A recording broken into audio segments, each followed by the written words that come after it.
สบายดีเลยพี่น้องสบายดีลืมเสื้อมือจะเปิดเล่าเป็นเมียมาแล้วเมียมาแล้วลูกสบายดีอันนี้คิดแรงท่องเที่ยวนะพาฝรั่ง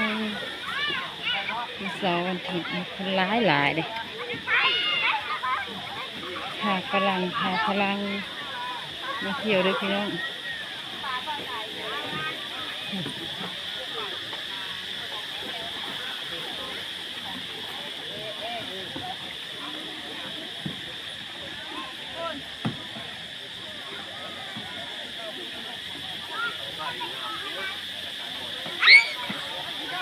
อากาศร้อนคนหลายเลย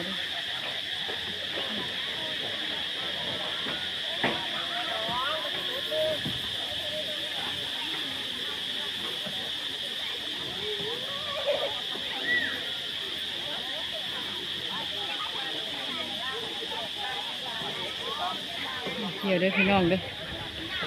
มาท่องเที่ยวหลาย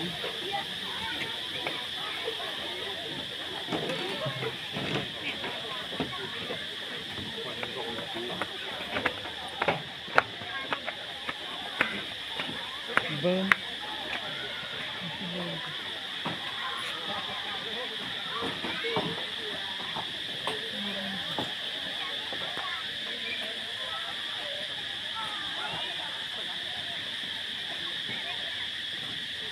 บรรยากาศดีดูพี่น้อง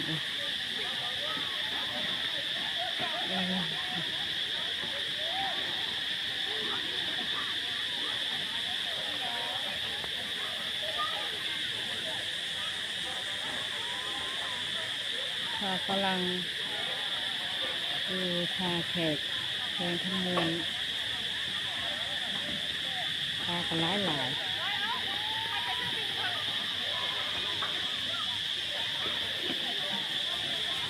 มาได้พี่น้องเลยมาเที่ยวโอ้ถักเอลีธรรมชาติ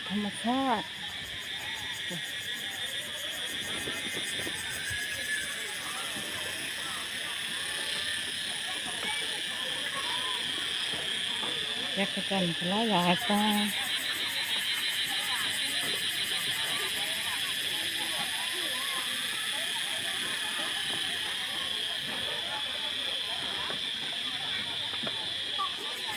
ปลาเยอะ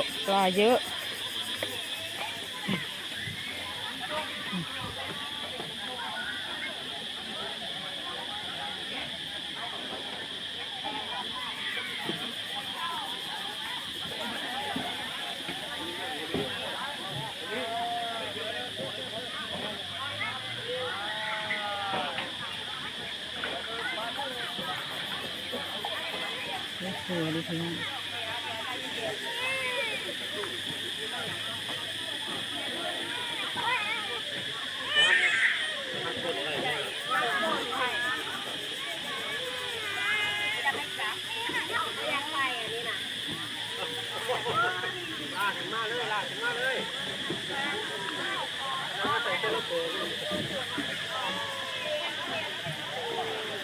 พี่น้องมาเที่ยวพี่น้องเ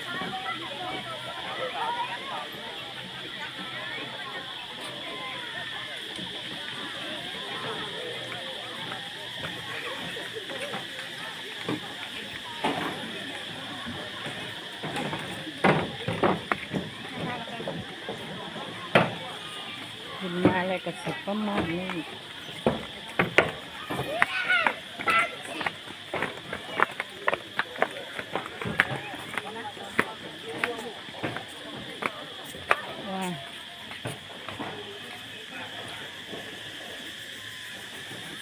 บรรยากาศประมาณนี้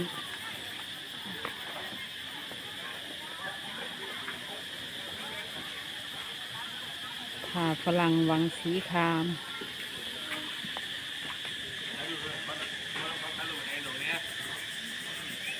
เป็นหลัง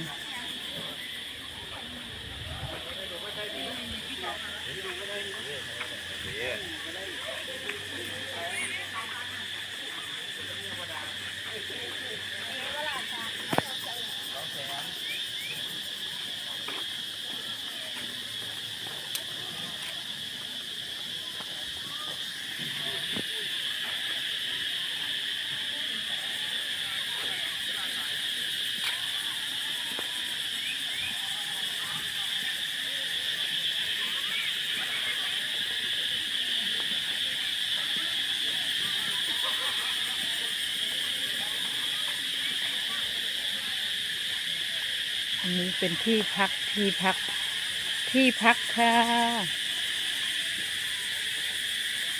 เป็นที่พักค่ะ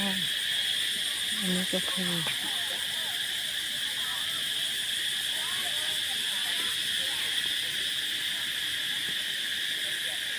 ท่าน้ำก็เป็น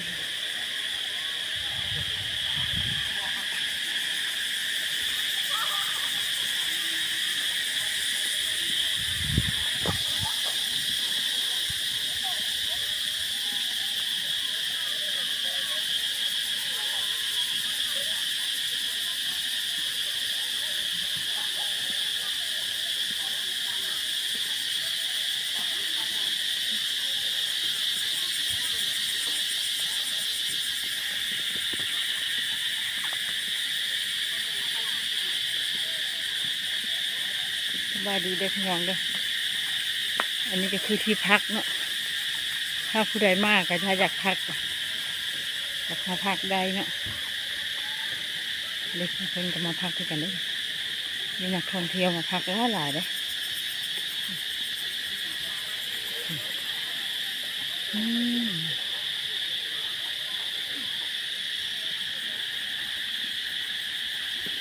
พี่ดอน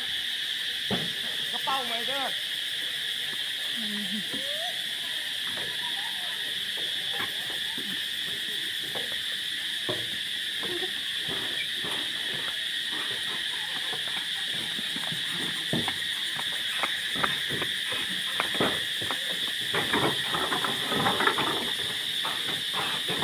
เราจะมาพักกับมาพักได้ค่ะ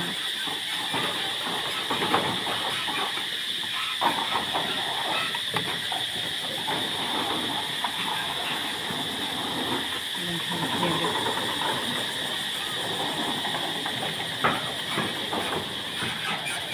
อันนี้ก็ประมาณนี้ทีนี้ประมาณนี้โอ้โหสวยว่ะบรรยากาศดีดีเด่น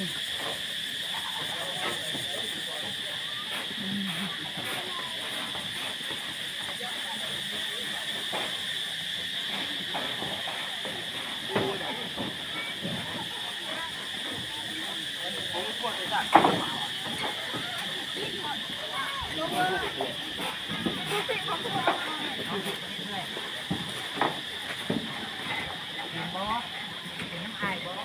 เป็นน้ำอายบ่นั่นเป็นอายเล่นบ่ พี่น้องป่าโตใหญ่ๆเออ เดี๋ยวรักเชือกไว้ก่อน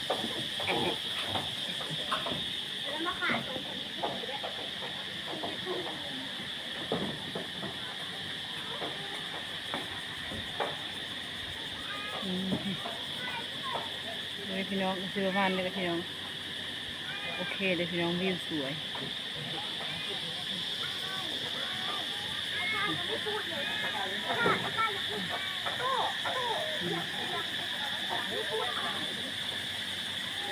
ที่พักก็โอเคเลยพี่น้อง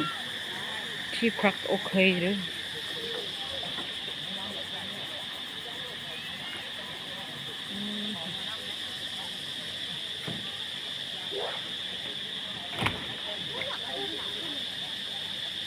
ยังไงมาปีนตรงเชือกไงคุณ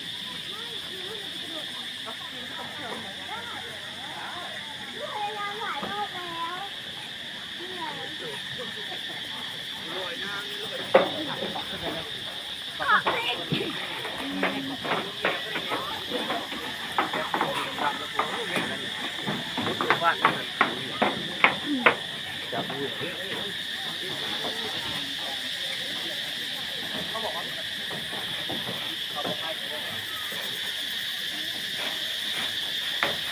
โอเคบายบายพี่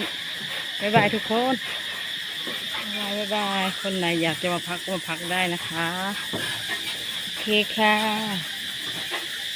บายบายนะคะโอ้ป่าทางนี้ป่าอะไร